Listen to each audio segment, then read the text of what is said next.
This is CGTN, China Global Television Network.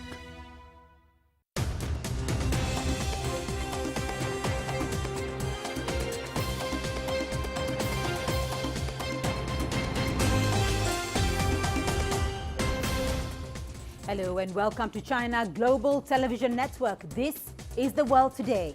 I'm Beatrice Marshall in Nairobi. Here are your top headlines.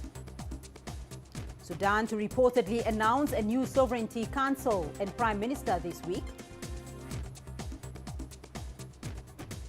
UK and France's dispute over fishing rights intensifies. And world leaders to seek solutions to the global climate crisis at the COP26 summit. Sudan is reportedly expected to announce a new sovereignty council and prime minister in a week. The United Nations Security Council has expressed a serious concern over the situation in Sudan since the military seized power on Monday. The organization is also calling for the restoration of the country's civilian-led transitional government. Sarah Walton reports from New York. The statement released by the UN Security Council on Thursday comes nearly 2 days after the group held an emergency meeting to discuss the situation in Sudan. In it, they express serious concern over the military takeover that happened on Monday, the suspension of some transitional institutions, and the declaration of a state of emergency. The statement also calls for the immediate release of all those who've been detained by military authorities, including the country's Prime Minister, Abdallah Hamdok, though it does note reports that Hamdok has been returned to his home. The members of the Security Council have demanded the restoration of the civilian-led transitional government, saying they stand with the people of Sudan and will continue to closely monitor the situation. Now, this statement comes after the Secretary-General of the United Nations, Antonio Guterres, called on world powers to come together in a show of unity against what he described as a spate of coups in Africa and Asia by military leaders taking advantage of the COVID-19 pandemic and geopolitical divides at the Security Council.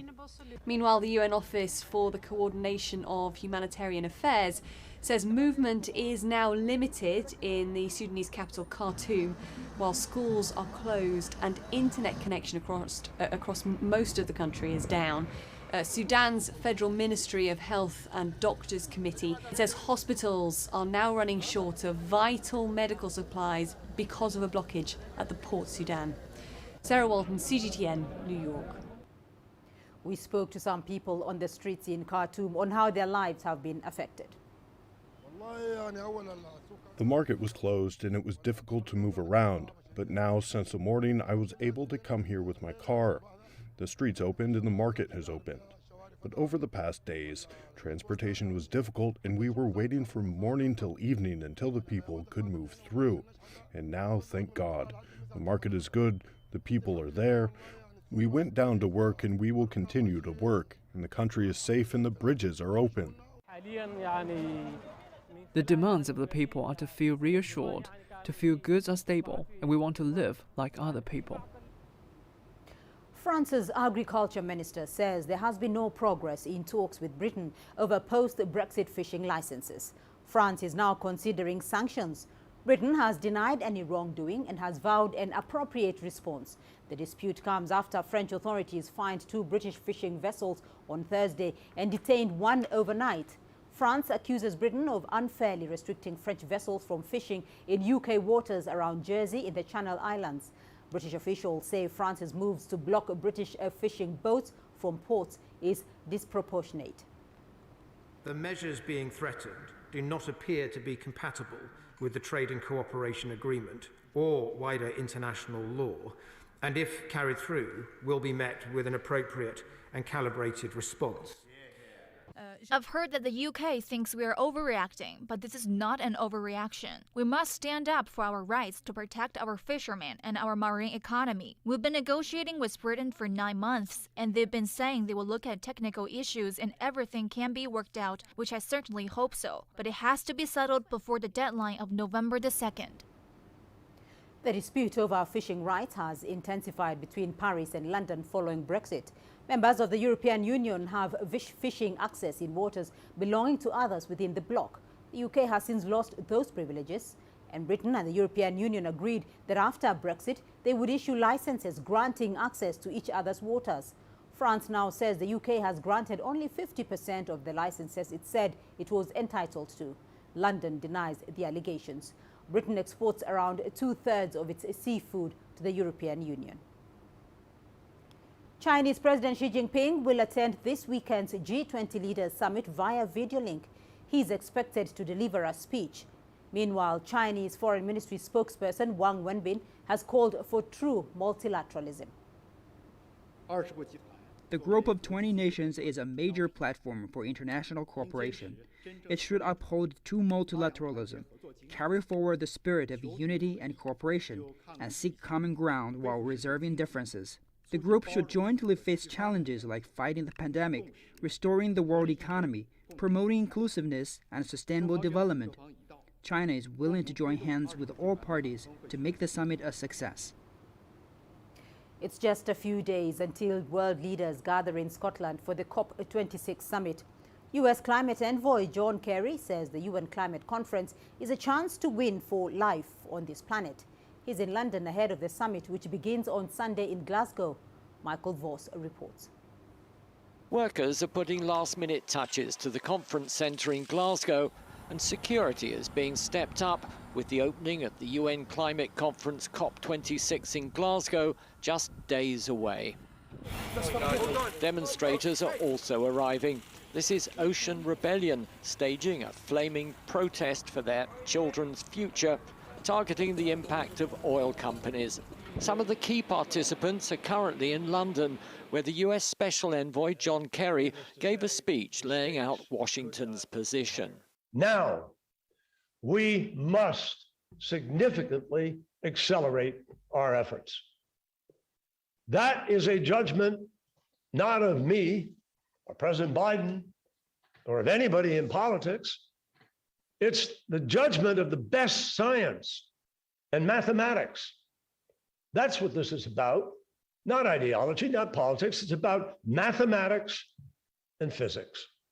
A UN-sponsored report this week warned that current commitments to reduce greenhouse gases won't be enough to limit temperature growth to 1.5 degrees C. If stricter targets aren't enacted, temperatures could rise by 2.7 degrees with catastrophic consequences. One of the world's leading naturalists, 95-year-old Sir David Attenborough, also spoke on Thursday, calling for a united action plan. Would it not be marvellous to suppose that as a consequence of our discoveries and that science's discoveries, that the nations of the world joined together and actually did something at COP in this coming conference? Let us see what it does. But I hope and pray that, my goodness, it takes action. Fossil fuels aren't the only problem. Methane gas from cattle is another factor, and not everyone is on board to tackle the issue, with Australia's Prime Minister announcing that he won't sign up to methane gas reductions. What we've said very clearly, though, is also not signing up to the 2030 methane request, and that's actually a bipartisan position, and we've made that very clear, and that's been reported today. We've also said very clearly that under our plan, we won't be putting any mandates on farmers.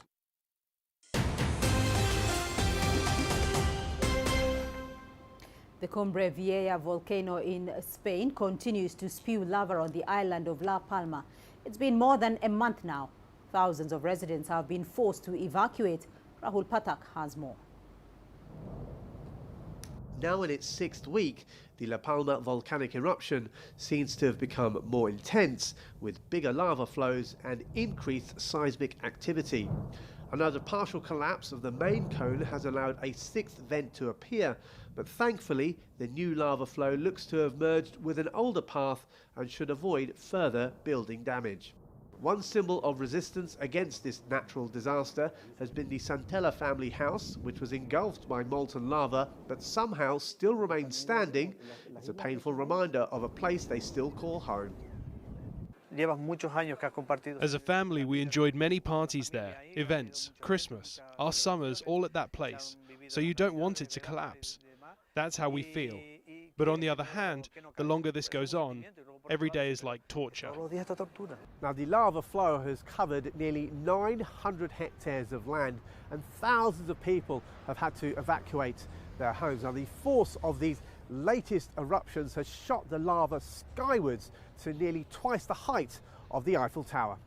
The volcano has attracted an influx of tourists, many of whom have flown in from abroad to see the eruptions for themselves, but this has angered many locals who've suffered greatly.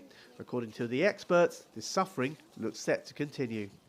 We have a good indication of where we are right now. You could call it the DNA of the eruption. It's the sulfur dioxide levels. The data we have received shows it's at the highest level recorded so far. The measurements now show there's been up to 56,000 tonnes released. These figures are huge. That's why I believe it will continue to erupt for a long time to come. Pedro Sanchez, the Spanish Prime Minister, is due here again for another visit on Saturday. He will try to reassure the local residents that everything will be done to help them through the crisis. It's a crisis that looks set to prolong their suffering with no immediate end in sight. Rahul Pathak, CGTN, Madrid. And that is it for this edition of The World Today. I'll be back shortly with more news from the continent in Africa Live. Thank you for watching.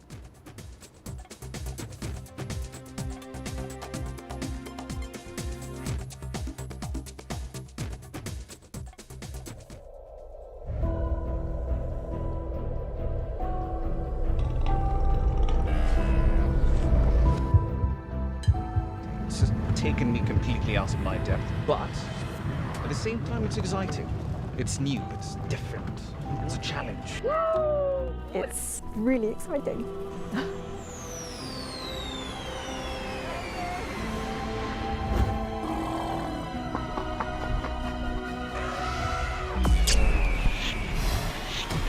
Over the last 14 hours of rain.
This is CGTN, China Global Television Network.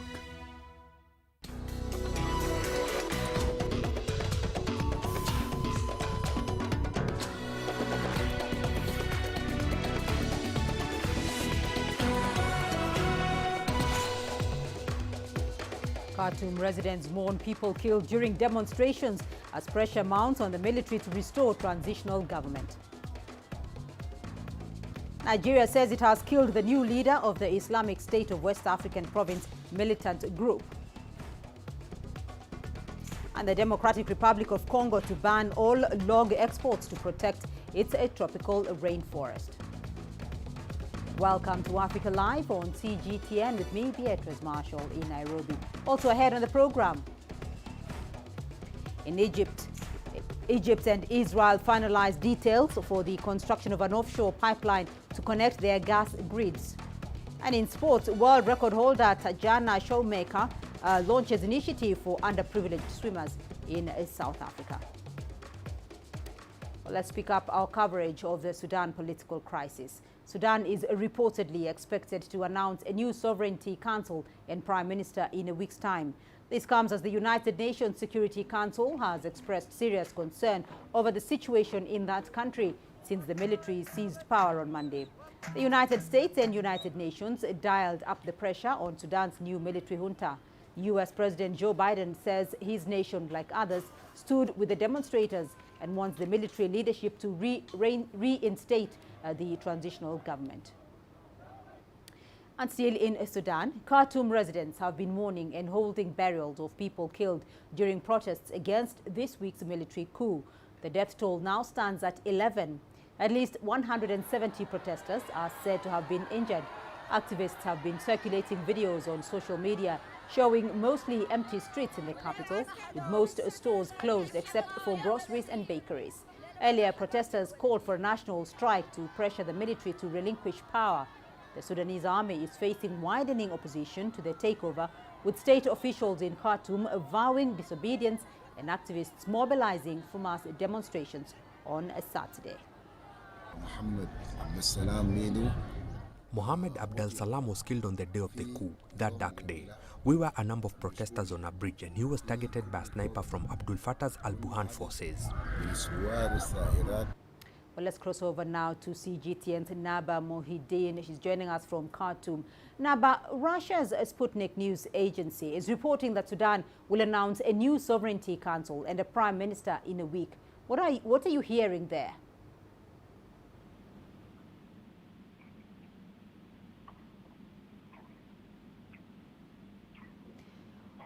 Well, we seem to be having a technical hitch there with Nada. We will return to Khartoum if we can.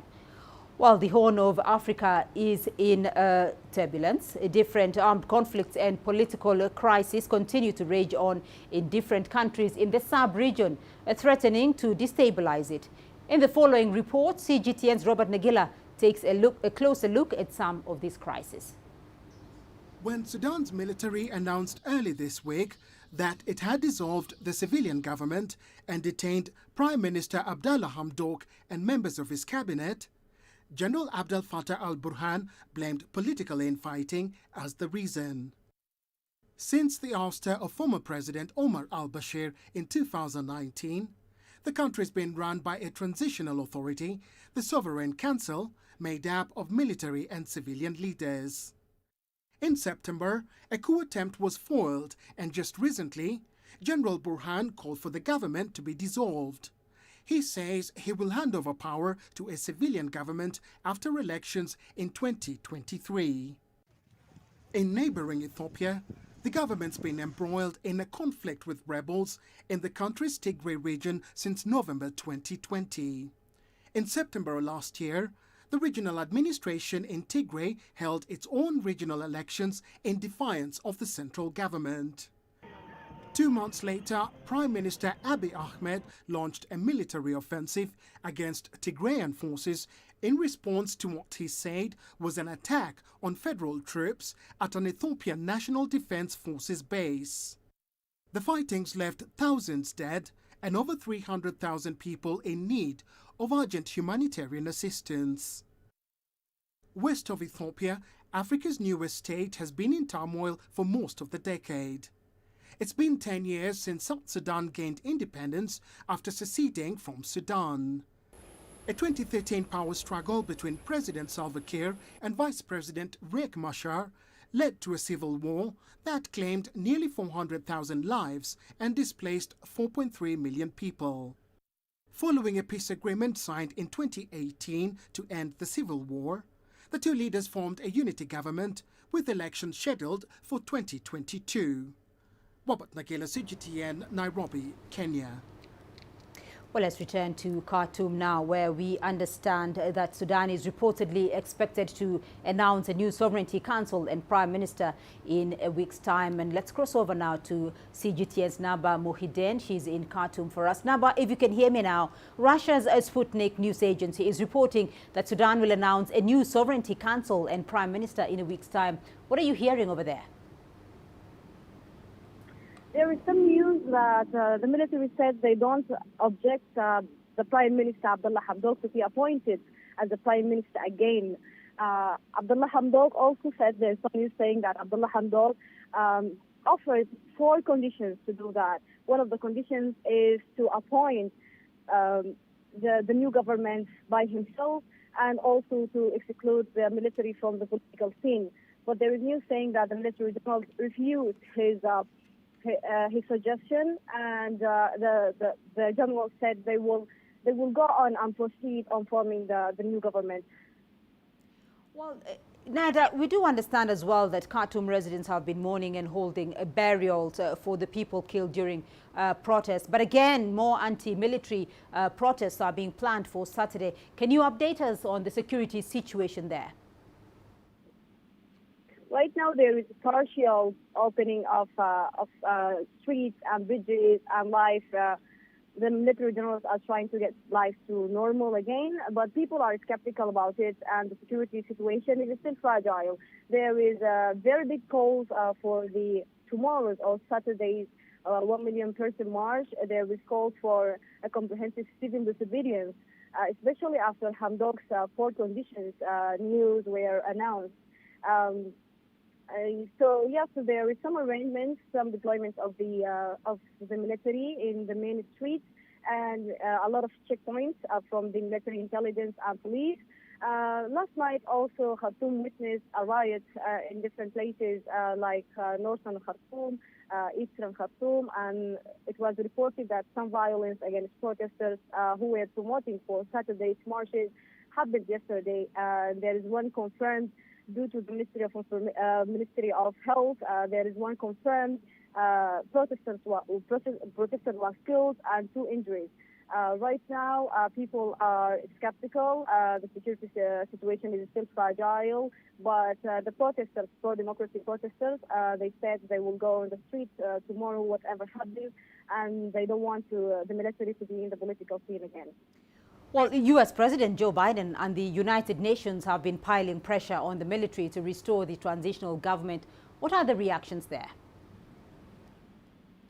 The reaction, people said this scenario is repeated because in 2019, after the ousting of Omar al-Bashir, the military sat with civilians and made that power-sharing agreement. People say they don't trust a new power-sharing agreement. They want the military to be in their positions, like the Ministry of Interior and Defense only. They don't want the military to involve in the politics again. The reaction, people are rejecting any mediation between the civilians and between the military, and people are confirming or agreeing with the Prime Minister conditions, that saying that Hamdok is the only person mandated to form a new civilian government. People are rejecting any mediation and any tables again to let generals and civilians compromising any new power sharing agreement. All right, CGTN's Naba Mohideen joining us there from Khartoum with that update.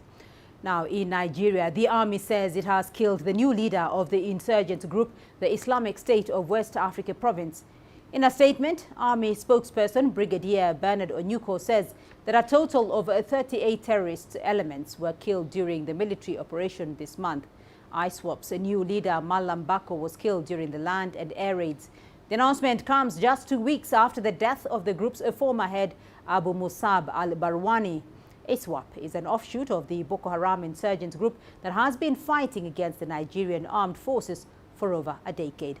Bako is the fourth leader of an Islamist insurgent group in West Africa to die this year, after Boko Haram leader Abu Bakr Shekau in May and Adnan Abu Walid al-Shirawi of the Islamic State in the Greater Sahara in August. Well, let's now bring in Phil Hanza, who is live for us in Abuja. Phil, what more details can you give us about this latest development?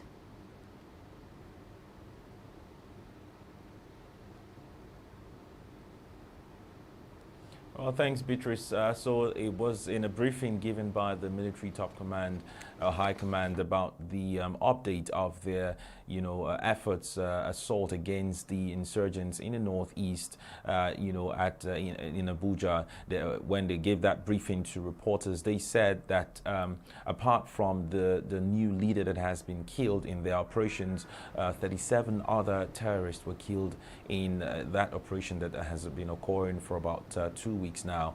And so the military command also says that the new leader, who was simply called Malam Baku, was killed in the operation, and he took over the latest leader who was killed just a few weeks back. That's Al-Banawi. So if you look at it, the fact that a new leader has been killed also authenticates, the previous report that Al-Banawi was killed, because at the time when the military came out to give that that claim, a lot of people were still in doubt, owing to the fact that this is not the first time that news about the leader of the group has been killed. But that tells you that, of course, there is some force that the military, or rather intensity that the military has improved upon in terms of its fight against insurgency. It is not clear whether the Super Tucano jets that newly arrived the country was used in that operation, but of course it also did show that Buhari's promise to try to end the war against insurgency before his tenure elapses in 2023 is what the military is really focusing on. Also, the security analysts are saying that they may need to ensure that they keep all of those terrorists in check to ensure they don't spread to other parts. The military says that over 13,000 of them and their families, that's the terrorists now, have also surrendered to the Nigerian state. Well, Phil has joining us there from Abuja in Nigeria with that update. Thank you very much for your insights. Let me now rope in Dixon Osagie. He's joining me from Lagos. He's a global security expert. Dixon, thank you for joining us on the program. How significant is the killing of the new ISWAP leader in the war against violent extremism in West Africa?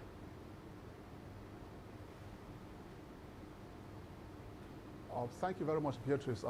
Nice being here. I think the death of terrorist Malam Baku is a good one to the Nigerian government and the Nigerian military. I can testify that the military up to the task going before the leaders of this terrorist group. Terrorist Baku is one of the shortest leader, terrorism-wise, to have been killed within the span of 2 weeks since the emergence of terrorism in Nigeria when Boko Haram sprang up in 2009. And within the past 2 weeks after the death of al-Barwani, over 1,119 terrorist groups, leaders, wives and children of those guys surrendered to the government of Nigeria. This is a good development, and it is born out of proper coordination between the Nigerian Army and the Nigerian Air Force, because without proper coordination, we will not be able to decimate this guy day in, day night. We must also remember terrorism is an ideological driven war, and such kind of war has to be diplomatic in nature, because without coordination, I don't think this death would have been achievable. But based on the coordination between the Air Force and the Army, they'll be able to strike down the leader of this terrorist group. And it is really going to dissipate the morale of these guys, because leadership-wise, once a leader is gone, it will take a lot of time for them to regroup and also reappoint their new leader. But this death is a good one to the Nigerian government. Well, in your words, though, this is a good development, but others would say the killing of other top militant leaders has in the past brought hope, but they would be significantly weakened. But the groups keep on reinventing themselves. How can governments take advantage of weakened leadership to further stop their activities? Excellent one, Beatrice. You see, terrorism, like I rightly said, is an ideological driven war, and any war that is born out of an ideology could take till eternity. But this time around, for the past few months, about 4 terrorist leaders have been killed, and like you rightly said, truly, yes, they are regrouping themselves. But how strong and effective are they? For me, I think the only way the government of Nigeria and some other parts of the African region can attack this momentum, this terrorist act, is to de-resource, like what the Nigerian military are doing right now here in Nigeria, in the northeast, Beatrice. They are de-resourcing this terrorist group, de-resourcing in the essence, cutting off their arms supply, cutting off their food supply, cutting off their fuel supply, and this is really affecting them psychological-wise and physiological-wise, because they need to have some food to eat and have some arms and ammunition to engage the military. So the resourcing is very important. Now, the next thing the government needs to start looking at is to delink the insurgent and demoralize the insurgent, because we need to look into their employment methodology. If we have to address their enlistment methodology, I think they will not have more fighters. But right now, it's a good one. The military here in Nigeria, we are trying to cut off their enlistment methodology, de-resource them and delink them as well. If we carry out these 3 methodology, delink, de-resource, and demobilize this criminal element, I tell you, Beatrice, terrorism here in Nigeria will be of low turnout. But the good one here is that the military are not sleeping. Day in, day out, they decimate these guys by day, decimate them by night. And I will also advise other African countries to adopt the current methodology of the Nigerian military. Decimate them by day, deny them sleep by day, deny them sleep by night, ensure that their enlistment methodology is cut off, de-resource them, and also delink them. If you carry out these 3 methodology, trust me, Beatrice, terrorism will be mitigated in Africa. All right, Dixon Osajie joining me there from Lagos. Thank you. You're watching Africa Live. Still ahead on the program. The Democratic Republic of Congo to ban all log exports to protect its tropical rainforest. And a Scottish university has handed over a looted Benin bronze to Nigeria.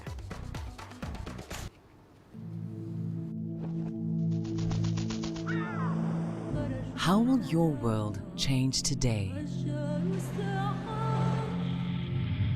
What happens here? What happens there? Or what you make happen for yourself? If it matters to you, it matters to us too. Your stories are the stories that need to be told. Africa Live. Find your voice. Nigeria is my home.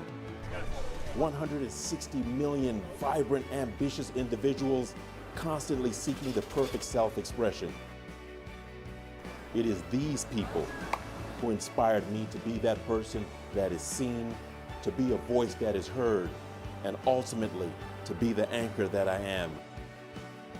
I have to tap in, tune in, and turn on the very best qualities within me to deliver the news.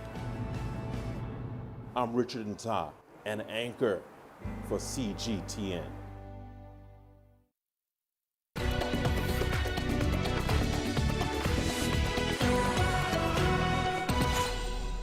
To the Democratic Republic of Congo, the Environment Minister Yves Bazaiba says the country intends to ban all log exports. Bazaiba says the country will implement other measures to lessen threats to its carbon-absorbing tropical rainforest. The DRC is home to a majority of the world's second-largest rainforest. According to United Nations figures, the country is under pressure to improve forest management and curb a high deforestation rate that has doubled in the last decade. Bazaiba has not yet said when the move will come into effect. The suspension on all wood exports is already an important measure. It allows us to lower the pressure on the forest. It also allows us to enable natural restoration, but also the reforestation program that we have with all our technical, financial and development partners. There are a number of measures that are coming. We've made a lot of progress in the last 6 months, and we feel these are milestones we are reaching so that in 2030, Congo can be amongst the champions of the protection of the environment. A Scottish university has handed over to a Nigerian delegation a Benin bronze. The bronze is said to be among thousands looted by British troops in 1897. The University of Aberdeen acquired the bronze head at an auction in 1957. It is among Africa's most significant heritage objects, which are mostly found in Europe. The sculpture represents the head of an Oba, or king, of the once mighty kingdom of Benin, located in what is now Nigeria. The University of Aberdeen is the third European institution in 2 days to return cultural artifacts to other African homelands. I expect to see more people returning like we're doing here, but it's nice to feel we're at the beginning of this movement. There are plenty of other people doing similarly and thinking similarly, but I think this is an important step.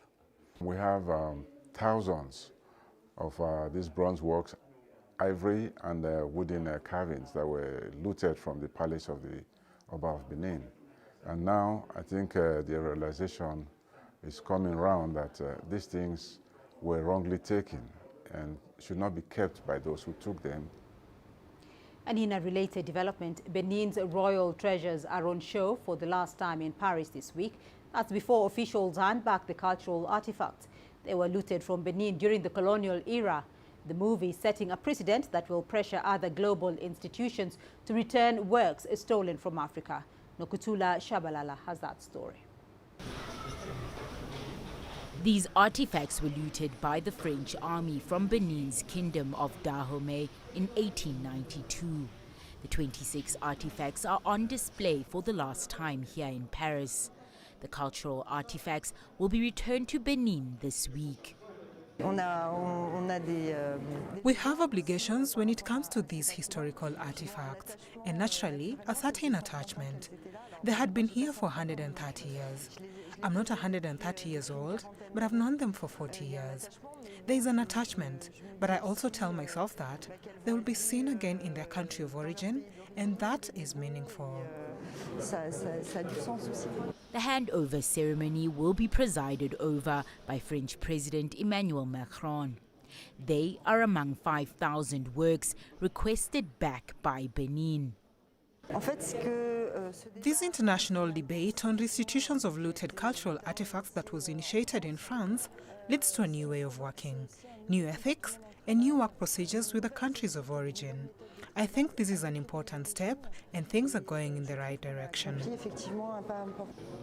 The handover marks a milestone in the years-long fight by African countries to recover works pillaged by Western explorers and colonizers. These artworks are on their way to their homeland. I think that even the last ruler of the Kingdom of Dahomey, who was defeated and exiled by the French in 1894, will be proud because we really need this. We really need this. Our museums are full of things we took when we were colonizers. This is great for our museums because it is very rich. We have a large inventory of artifacts, but returning them is symbolic for the country. Restitution is very good. It is a very good thing, and maybe we should even do more.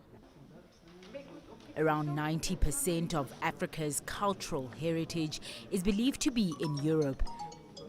That's according to French art historians.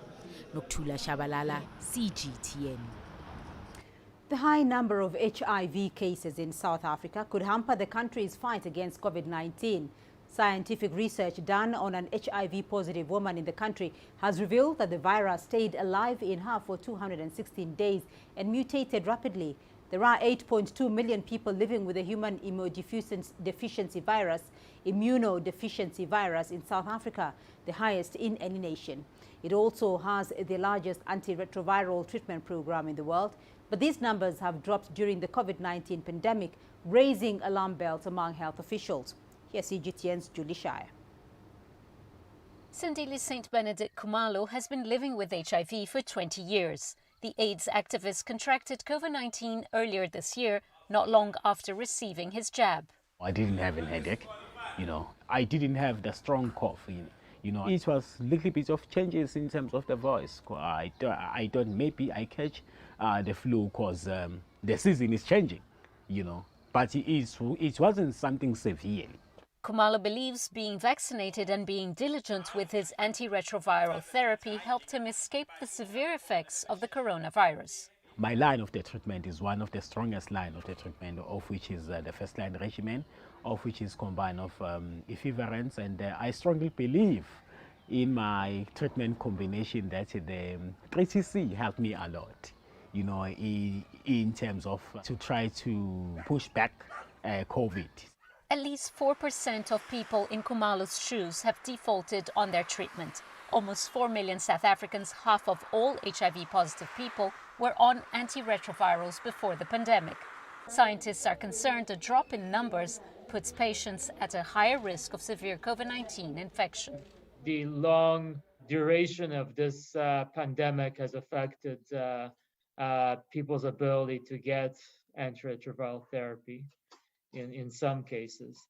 And because of that, when we do see them have COVID, the outcomes are somewhat worse. So they require, for example, more supplemental oxygen than people who are either suppressed or people who are HIV negative. Close to 22 million people have so far received at least one jab, but it's not clear how many HIV-positive people have been vaccinated so far. The quicker you can get vaccinated, the better it will be. And people who may have challenges with antiretroviral therapy and getting the therapy may also have challenges coming in for vaccination. So certainly, from the public health perspective, people that live with HIV and have these issues need to be prioritized. The challenge for South Africa is protecting those who are at risk. 11 million people, which is almost 20% of the population, have so far been fully vaccinated, but it's still taking time to reach the elderly in remote places. Julie Shara, CGTN, Cape Town, South Africa. Let's now take a look at your business news. Here's what's ahead. Egypt and Israel finalized details for the construction of an onshore pipeline to connect their gas grids.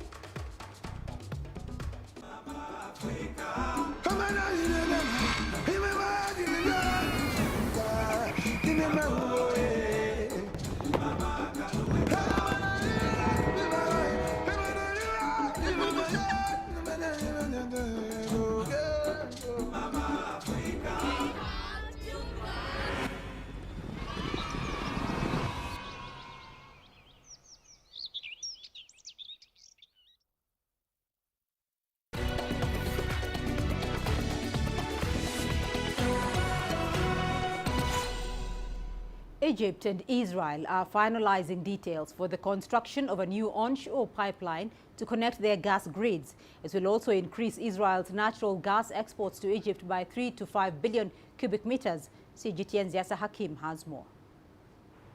The latest $200 million Israeli pipeline is one of 3 planned between both countries. The first is an offshore pipeline already exporting about 6 million cubic meters a year to Egypt from Israel's Leviathan field, and a third subsea pipeline to export a further 10 billion cubic meters per year in the works.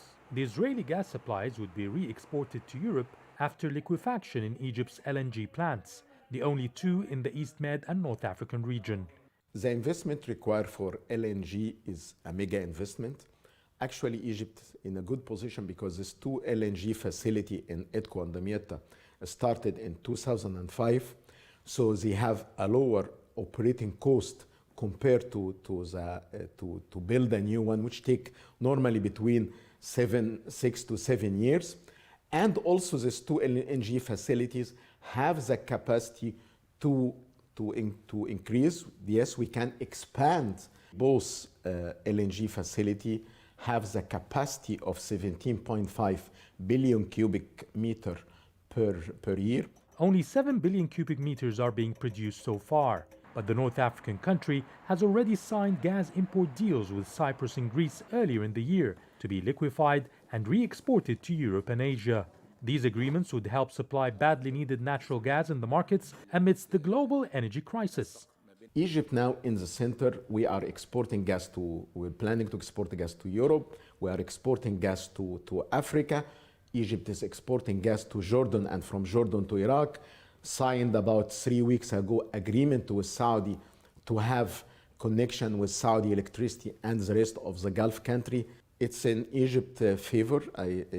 Definitely we have all the ingredients in terms of production, in terms of the infrastructures. And it doesn't stop here. Lebanon, Gaza Strip, and Syria are also preparing to link their grids with the North African country in the near future. With these projects, Egypt is trying to make optimum use of its huge reserves of natural gas after the latest discoveries in the East Mediterranean to become a future regional energy hub. Yes, Hakim for CGTN, Cairo. Ethiopia has invested billions of dollars in the past decade to position itself as a light manufacturing hub on the African continent. This key position is threatened if the nation is suspended from the African Growth and Opportunity Act, AGOA, due to the ongoing conflict in the Tigray region. Textile and apparel made up of more than 90% of the goods exported duty-free into the U.S. last year. Stitching shawls for export to the United States pays Finotessalam's rent and her daughter's school fees. But now her job is in danger as the United States ponders whether to suspend Ethiopia's duty-free market status, citing abuses and a growing famine in northern Tigray region. I'd be seriously affected if this factory is forced to close. I send my child to a private school, so I pay school fees and for the school bus. We live in a rented house, so we have to pay for rent too. If this company closes, I might be out of work for 4 to 5 months, just looking for a job, because I don't have the capital to start my own business. Therefore, I will be seriously impacted and my child might be forced to drop out of school. A suspension threatens Ethiopia's aspirations to become a light manufacturing hub and hard-won economic gains. We were able to create close to 200,000 direct jobs and millions of indirect jobs. So if AGOA is delisted, if there is a decision made to withdraw AGOA, it will have a direct impact on our effort to create more and better jobs for our citizens. The act gives the sub-Saharan African nations duty-free access to the United States if they meet criteria including removing barriers to U.S. trade and making progress towards political pluralism. AGOA, as you know, it's a privilege that's given to sub-Saharan African countries, and it's a great incentive when you know there is a discount of 15 to 20% that you can allow from your margin, and to make it reasonable for the customers that we are selling to in the U.S. And we've used AGOA for the past, since we started basically, 15 years ago. People that have worked with us since we started. 14 years, 15 years, 10 years. And that's, you've created a family. And that family is just gonna disappear. Washington has repeatedly expressed concern over widespread reports of violence in Tigray. It's very disappointing. I'm hoping that they won't take that kind of action. I don't think that action will bring any, it will bring results for them, but that's not a good result. And I don't think that Ethiopians here or in the diaspora will appreciate that. Washington has already laid the ground for sanctions. The U.S. government chief trade representative said this month that Washington will make a decision soon on Ethiopia's status under the Africa Growth and Opportunity Act. Beryl Oro, CGTN. In Uganda, the Kampala Capital City Authority is considering fining motorists who encourage the habit of street vending by buying goods on the street. Local authorities say street vending poses a health risk to the residents and also encourages tax evasion. CGTN's Hilary Ayesiga reports. They strategically position themselves on all corners of Kampala's streets, waiting for potential buyers. These are Kampala's street vendors. Stella Torach has been selling fruit for close to 2 years. When they announced the outbreak of the coronavirus and then the lockdown, I had nowhere to go. So I decided to set up my business here. Others say the benefit of street vending is in its accessibility. It becomes very easy for most of our customers. Find accessibility very easy compared to when they are shopping in these supermarkets, in these markets which are in the city center. But city authorities say exposing food to dust on the road is unhygienic. Most street vendors here deal in fresh fruits and vegetables. It's work carried out mostly by women and children, but city authorities say it is illegal. And plans are underway to force vendors off the streets. We are in the final stages of coming up to remove vendors in Kampala. We have been talking to them. We do not want to do that. That is the last resort. So I urge all our friends, the vendors, please go to these markets. We have KCC officials who can actually get you spaces and you can make a living legally. While vendors agree with the city proposals, they say there are limited stores in the markets to accommodate everyone. The changes could also come with strict regulations on motorists who buy goods on the street. One of the things we are thinking about, although, is if there's a way we can even penalize the drivers in a way to stop them from encouraging vending, because you're encouraging an illegality.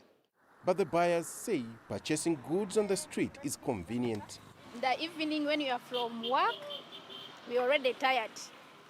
We are rushing at home to see what's at home.